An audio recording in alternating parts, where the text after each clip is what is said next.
Hey, thank you all so much for being here for this historic moment. And I just want to take a minute to first of all thank everybody in this room, those that support this bill and those who don't. And as we all know, there are wide and divergent views on this particular piece of legislation.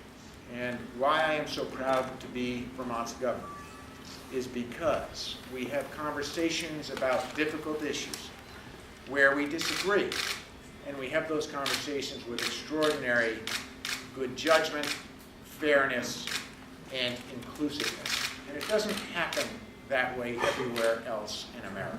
So I thank you for giving me the privilege of representing both sides of a very difficult issue. I am honored to sign this bill today. And I'm honored to sign this bill on my dad's 88th birthday, which happens to be today.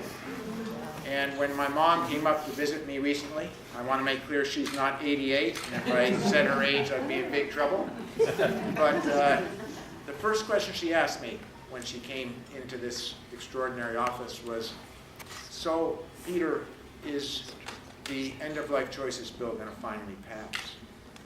And I said, why, Mom? And she said, you know, you're going to understand this better in a few years.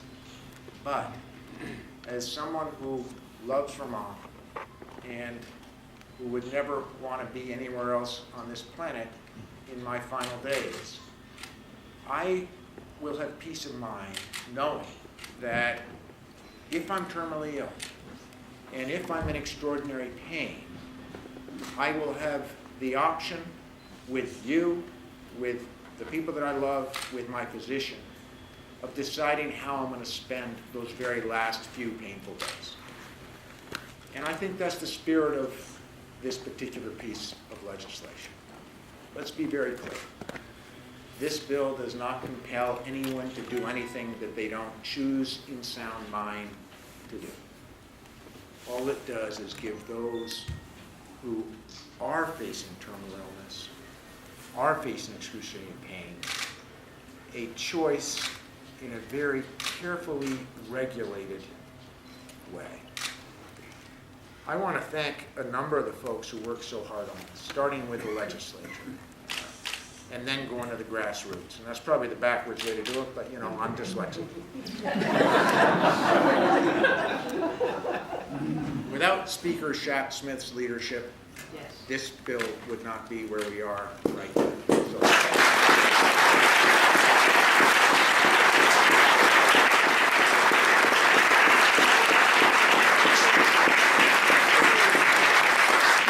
And along with the Speaker, he has a huge team of very capable people, but I want to mention Representative Donna Sweeney, Representative Ann Pugh, Representative Bill Lippert, the chairs of the respective committees that worked so hard on this. Thank you all for your great work.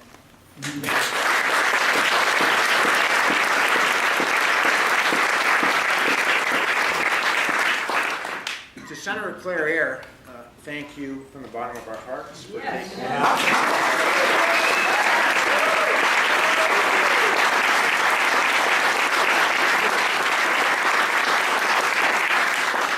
And to those that gave her support and tremendous help in what was a very difficult time for this bill for a few weeks.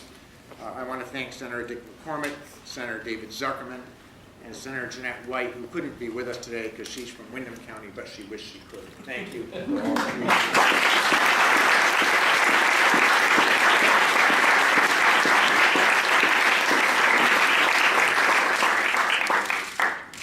Sandy Haas, Linda Waite Simpson, Sally Fox, thank you for your great work.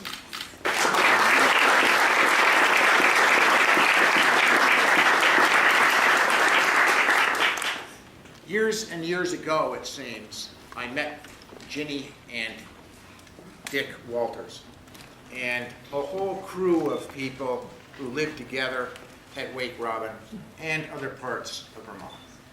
And they had a vision. In those years with them was some people that I respect tremendously.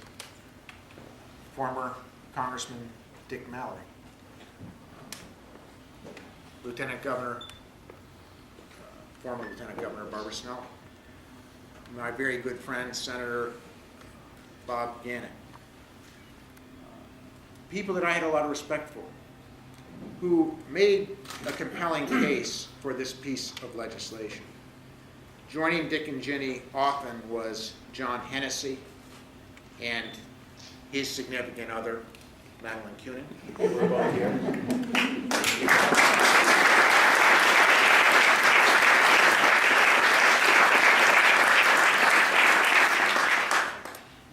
And Bob Ulrich, who was there at all the right times. Thank you. Is Bob here?